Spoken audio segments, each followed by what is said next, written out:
Welcome back to me Hints and Theories video, this time about episode number 5, and yeah, I know I'm late to the party again, but this time at least I warned you. And before we dive right into all the hints and theories, I want to tell you about the Belgian De Mol, because that one also started last weekend, so we basically have 2 seasons of, well, the Mol shows going on right now. On Saturdays we get a new episode of the Dutch Wie is de Mol, and on Sundays of the Belgian De Mol. And I won't make any videos about the Belgian De Mol, but I'm watching it, and guys and girls, I can tell you, if you have the chance to watch it, go. Do it. It's so worth it. It was awesome. It was so cool, and I don't want to add any spoilers in here because you probably still want to watch it.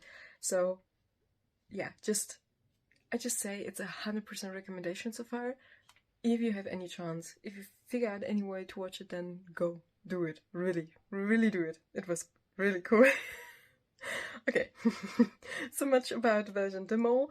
2 De Mol seasons going on at the same time also makes, well, the whole thing a little bit more difficult, I think. So I really have to focus on the Dutch version right now. And with that, we jump into task number 1. And that one was the one with the coffee beans, which I liked a lot, by the way. I really liked their whole idea with translating the sentences, and then we got to know a few fun facts about the candidates. But there were also a lot of weird things going on. For example, we had Bram, who picked up one of those sacks, read the word Italy, and then immediately thought it had to be, well, connected to Matteo. He also opened one of those, well, coffee bean things, and all of the coffee beans came out and didn't stop, and it basically wasted time. Another thing that wasted a lot of time was when Dan thought that he heard one of the locals talk about jokers, and then, yeah, I think almost all of them started to search for jokers, and that of course took a lot of time. The one who did it the most, yeah, or the most of the time was lost by Bram, who really kept searching for a long time. But we also had Matteo doing something weird, like he had one of those sacks and with a sentence that translated to that the car of that person broke down right after buying it, I think. And he went into the location there and asked if somebody's car had broken down, otherwise it would be his sentence/sack, which is weird. Like, I mean, you have to know if your car broke down or not, right? We also got to know about Dan, who, well, got arrested in Italy, and unfortunately didn't want to tell why. So a lot of interesting things, but also a lot of possible weird mob behavior here. And in the end, only 10 out of the 20 sacks were in the correct place. And we, in the end, also got to see that the girls were checking the sacks again and were saying, like, oh, this definitely isn't in the right place here, and there should be more sacks than here. And yeah, so we know that there definitely was somebody mulling, and of course an easy way to mull is here to just, well, drop the sack at the wrong name, at the wrong table, then not fill them up correctly, or just translate it in an incorrect way. So a lot of, well, weird behavior here. Then we had task number 2 with the money. In this case, it were coins and the drones. So the drones dropped the money pouches, and the candidates had those flags going into that field. And there were something that caught an eye in the Wie is de Mol community, because Nienke, you know, all the flags the candidates had a different color, and Nienke had a pink colored one, and the, well, enemies, I will call it here, almost all had a red colored one, except for one person who also had a pink colored one.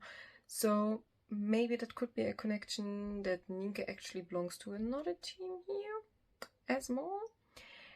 But we also know that actually the Mol's color is green, and in this case Milan had the green flag, so maybe that's a point.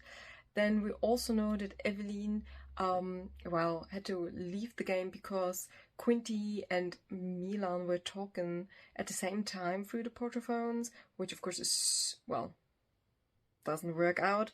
So that is a way to more here as well. And we also hear that Matteo thought that at some point, well, some of the pouches hadn't have enough money in them. And yeah, since there were coins in the pouches, of course, the mole would be able to easily pick out some coins and just, well, drop them anywhere and come back with money in the pouches, but with a lot less than it would have actually been. Then there were also candidates, I think like Bram was it, who were running around with their flags, not holding them up, but holding them like that, which of course makes moving in that field a little easier, but it also makes it a lot more difficult for the people trying to help and watching them, because then they wouldn't be able to spot them that easily, which would give them all an opportunity, to maul, to waste time or to throw some money away. So there were a lot of, well, a bit suspicious things happening here. Then we had well, it's not actually a task, but an interesting scene in the end. So we had the whole, well, situation just as in episode number 1 with the tables and the laptops, but this time the candidates watched a different video, which in the end cost them 3,500 euro out of the pot. And yeah, there was a hidden hint in there. Unfortunately, I think we didn't really get to see that hidden hint.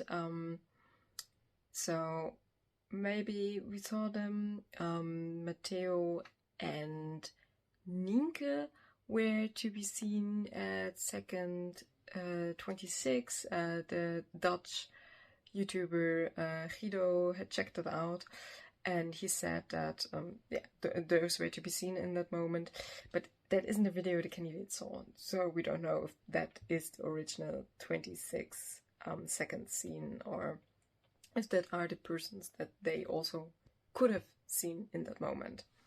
By the way, he also had another really interesting hint I want to share with you, because we had those interview scenes of the candidates, and in one scene we see Nienke, and there's a text saying something about that the videos were filmed before they left for the whole filming, and it's not about the text, but the text has like not a blur. It's basically more like how they slide it away then, and they don't just take the text away, but they use a special filter to do that, and that filter appears like an elephant, so you could see it moving, and it could be an elephant. It does look a little bit like an elephant.